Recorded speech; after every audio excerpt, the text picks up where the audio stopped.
So I am downstairs at Julie Soffner's. This is a 100,000 BTU, 92% efficient American Standard furnace.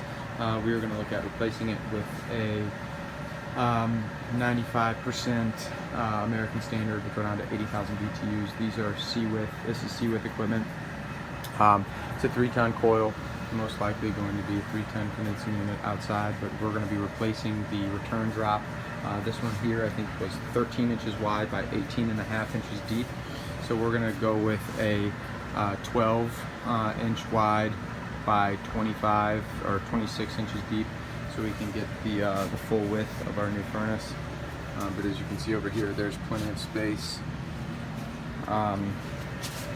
There is not a walkout, and the basement is partially finished, so we will have to bring forerunners and tarps.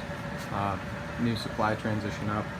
We'd go back with a high efficiency furnace, so we'll just take the return air or the combustion air from the basement here, just reuse this existing pipe going out. I believe this is it's like 2-inch, but we're going down to 80,000 BTUs. The 100,000 is way more than what we need. Yeah, it's 2-inch. We're going to go with a 20 by 25 media cabinet. So new return drop, media cabinet, new furnace. Furnace is going to go from C to B width. Condensation runs down here. We're going to redo the, just blow this condensate line out and make sure it's completely clog free, if you will.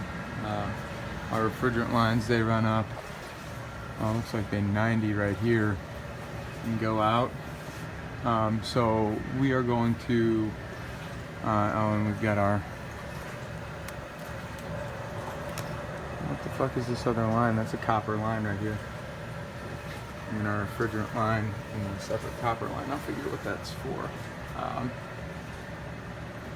It's chopped off right there. But anyway, we're going to replace the refrigerant lines because there is a leak, and it looks like there's definitely a joint right there. So we'll replace the refrigerant lines. Do an option for a new humidifier, or just reuse the existing if it's functioning, but most likely it's not.